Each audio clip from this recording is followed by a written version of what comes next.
नमस्कार। आज हम अलाउद्दीन खिलजी के उत्तराधिकारियों के बारे में पढ़ेंगे। अलाउद्दीन के बाद 1316 से 1320 तक उनके कुछ उत्तराधिकारियों ने लगभग 4 वर्ष तक दिल्ली सल्तनत पर शासन किया। इनमें शिहाबुद्दीन उमर और कुतुबुद्दीन मुबारक शाह का नाम महत्वपूर्ण है। मलिक काफूर के प्रभाव के कारण अलाउद्दीन ने अपने बड़े पुत्र खिज्र खां को उत्तराधिकार से वंचित करके अपने अल्पवयस्क पुत्र शिहाबुद्दीन उमर को उत्तराधिकारी नियुक्त किया था। किंतु कुछ समय बाद मुबारक खां ने अपने भाई को अंधा करवा दिया और स्वयं कुतुबुद्दीन मुबारक शाह के नाम से दिल्ली के सिंहासन पर बैठा। मुबारक शाह ने लगभग अपना शासन भलीभांति प्रारंभ किया। अमीरों तथा जनता की सद्भावनाएं उसके साथ थी। उसने समस्त बंदियों को मुक्त कर दिया और अपने पिता के समय के कठोर अध्यादेश रद्द कर दिए। उसने क्षमा करो और भूल जाओ की नीति का अनुसरण किया। उसने राजनीति से निष्कासित लोगों को वापस आने की अनुमति दी। सैनिकों को संतुष्ट करने के लिए 6 मास का वेतन पेशगी दी।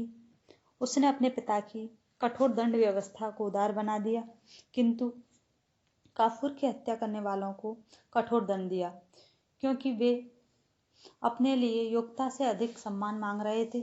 उसने बाजार से नियंत्रण हटा दिया। जब्त की गई जागीरें उचित अधिकारियों को लौटा दी। उनके कर कम कर दिए। कठोर अध्यादेश के सहसा रद्द किए जाने से इस समय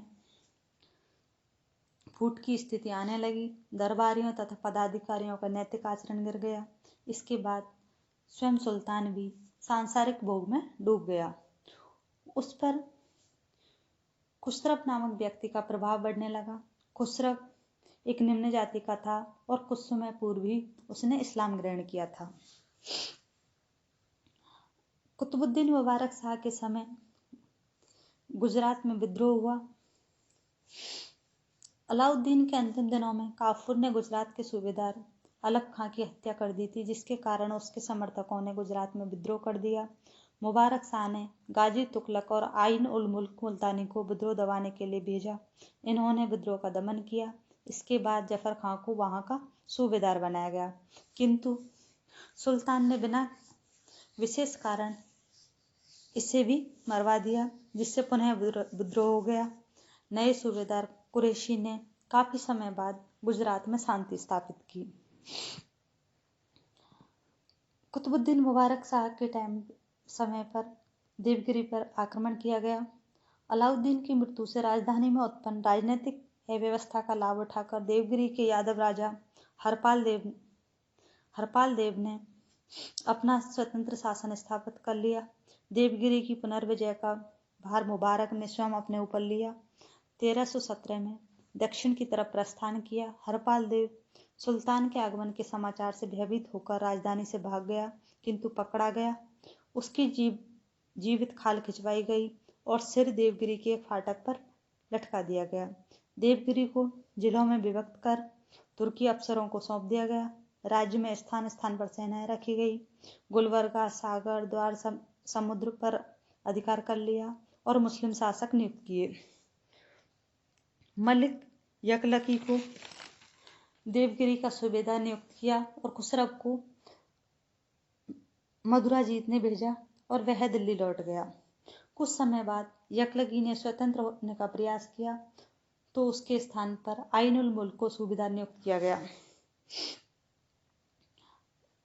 कुतुबुद्दीन मुबारक शाह के विरुद्ध षड्यंत्र। जिस समय मुबारक शाह दिल्ली लौट रहा था, उसकी हत्या के लिए एक षड्यंत्र रचा गया। षड्यंत्रकारियों का प्रमुख उसका चचेरा भाई असदुद्दीन था। षड्यंत्रकारियों ने सुल्तान को मारकर खिज्र खां के एक 10 वर्षीय पुत्र को सिंहासन में बिठाने की योजना बनाई, किंतु सुल्तान को इसका भेद लग गया और उसने उन्हें मरवा दिया। उसने असदुद्दीन और उसके परिवार के सभी पुरुष सदस्यों का वध करवा दिया और इसी समय उसने अपने भाइयों खिज्र खां, सादी खां और शिहाबुद्दीन की भी हत्या करवा दी और खिज्र खां की विधवा देवल देवी से स्वयं विवाह कर लिया। कुतुबुद्दीन मुबारक शाह पर जिस खुसरव शाह का प्रभाव बढ़ने लगा था, उसका उत्थान इस प्रकार हुआ। खुसरो गुजरात की एक निम्न जाति का सदस्य था। बाद में इसने इस्लाम ग्रहण कर लिया। उसमें एक सफल सैनिक एवं सेनानायक, राजनीतिक तथा कूटनीतिक के सभी आवश्यक गुण थे और राजनीतिक षड्यंत्र रचने में तो वो पूर्णतः दक्ष था। उसने तेलंगाना के प्रताप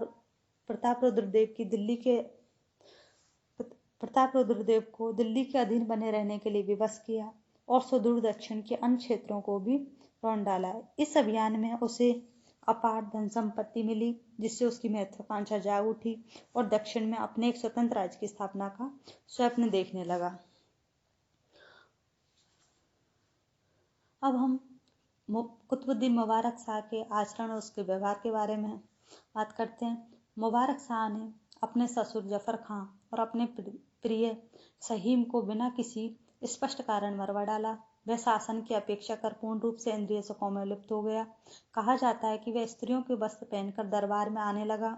इस सब से ताज की प्रतिष्ठा जाती रही और सर्वत्र अव्यवस्था व विद्रोहियों ने सिर उठाना प्रारंभ कर दिया। इसके बाद मुबारक शाह की हत्या करवा दी गई। मुबारक शाह ने खुसरो को अपना वजीर नियुक्त किया। इसके बाद खुसरो ने सुल्तान को गुजराती सैनिकों की एक सेना गठित करने की स्वीकृति ले ली। इसके बाद उसने सुल्तान से प्रार्थना की कि यदि उसके संबंधी तथा मित्र किसी आवश्यक काम से महलों के भीतर ही उससे मिलना चाहें तो उन्हें महलों के फाटकों के भीतर प्रवेश करने की आज्ञा मिलनी चाहिए। सुल्तान सुदा खुसरो के कुचक्रों को समझ नहीं पाया। अब खुसरो के सैनिक उसके संबंधियों के रूप में रात्रि के समय उससे मिलने आने लगे। अप्रैल 1320 की रात्रि में खुसरो के सैनिकों ने अचानक शाही महल में आक्रमण कर दिया और मुबारक शाह को मौत के घाट उतार दिया। खुसरो इसके बाद नासिरुद्दीन खुसरो शाह जब खुसरव शाह के नाम से सिंहासन पर बैठा और उसने 15 अप्रैल 1320 से 5 सितंबर 1320 तक दिल्ली सल्तनत पर शासन किया। नासिरुद्दीन खुसरव शाह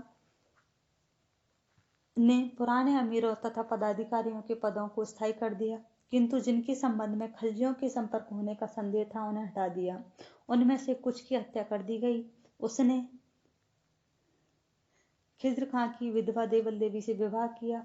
उसने उपाधियों, पदों तथा धन का अव्ययपूर्ण वितरण करके अधिक से अधिक अमीरों तथा अफसरों को अपने पक्ष में मिलाने का प्रयत्न किया। उसने मंत्री वाहिदुद्दीन कुरैशी को ताज उल मुल्क की उपाधि दी और अपने पद पर पूर्ववत रहने दिया। आइन उल मुल्क को स्थायी करके उसका पद बढ़ा दिया तथा उसे आलम खां और अमीर उल उमरा की उपाधि दी। फखरुद्दीन जूना को घोड़ों का अध्यक्ष नियुक्त किया गया तथा उसके पिता गाजी मलिक को पंजाब का सूबेदार व सीमा रक्षक के पदों पर पूर्ववत रहने दिया। इसके अतिरिक्त मुल्तान, समाना तथा सिब्रिस्तान में सूबेदारों आदि अनेक अन्य तुर्की अमीरों ने नए सुल्तान को अपना स्वामी मान लिया। दिल्ली में शेख निजामुद्दीन औलिया ने नए सुल्तान का समर्थन किया। उसने अपने अनुयायियों को उनके संयोग व सेवाओं के लिए पुरस्कृत किया। किंतु खुसरव शाह एक भारतीय मुसलमान था, अहंकारी तुर्क जिन्हें अपनी नस्ल की उच्चता का घमंड था और जिनके हाथों में अब तक राजशक्ति का एकाधिकार रहा था, इस बात को सहन नहीं कर सकते थे कि एक भारतीय मुसलमान सल्तनत की प्रभुत्व शक्ति हड़प ले। इसलिए तुर्की अमीरों ने नारा बुलंद किया कि हिंदुस्तान में इस्लाम खतरे में है। उन्होंने उस पर आरोप लगाया कि वह इस्लाम का अपमान करता है और महलों में मूर्ति पूजा को प्रोत्साहन देता है। बन्नी ने भी खुसरव शाह की कटी आलोचना की है और उसे जनता व अमीरों में अप्रिय बताया है। किंतु वास्तविकता यह है कि अनेक प्रभावशाली मुस्लिम सेनानायक उसके पक्ष में थे और ओलिया जैसे धार्मिक नेताओं का उसे नैतिक समर्थन प्राप्त था। केवल कुछ लोग जातीय और व्यक्तिगत कारणों से उसके विरोधी थे। सीमा रक्षक गाजी मलिक की अपनी महत्वाकांक्षा थी। वह उन तुर्की अमीरों का प्रतिनिधि था जो भारतीय मुसलमानों को देश के शासन में भाग देने के कठोर विरोधी थे। इसलिए उसने खुसरव के विरुद्ध आंदोलन का नेतृत्व किया और सिविस्तान, मुल्तान, समाना के सूबेदारों का समर्थन प्राप्त करने का प्रयत्न किया, किंतु इसमें उसे सफलता नहीं मिली। उसने आइन उल मुल्क मुल्तानी को भी अपने दल में शामिल होने को आमंत्रित किया, किंतु उसने भी समर्थन नहीं दिया। इन प्रयत्नों में असफल होने पर गाजी मलिक ने कुचक्रों का सहारा लिया। सिविस्तान, मुल्तान और समाना के युवा अधिकारियों और उन प्रांतों की धर्मांध मुस्लिम जनता की धार्मिक भावनाओं को उत्तेजित कर उन्हें अपने पक्ष में कर लिया और शीघ्र ही उसके नेतृत्व में एक विशाल सेना जुट गई। जूना कहावी दिल्ली से भागकर दीपालपुर में अपने पिता से आकर मिल गया। इसके बाद गाजी मलिक ने सेना सहित दिल्ली की तरफ कूच किया। समाना के सूबेदार यकलकी ने मार्ग में उसका विरोध किया, किंतु पराजित हुआ।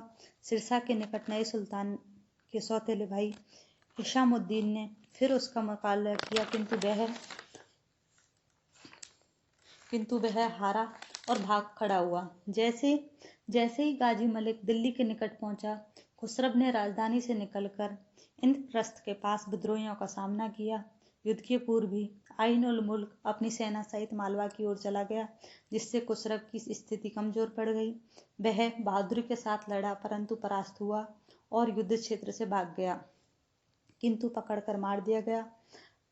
5 सितंबर 1320 में गाजी मलिक ने उसे हराकर दिल्ली सल्तनत पर अपना अधिकार कर लिया। इस प्रकार हमने अलाउद्दीन के बाद हुए उनके उत्तराधिकारियों के बारे में जाना कि कौन कौन से शासकों ने उनके बाद दिल्ली सल्तनत पर शासन किया और इस वंश का अंत किस प्रकार हुआ। धन्यवाद।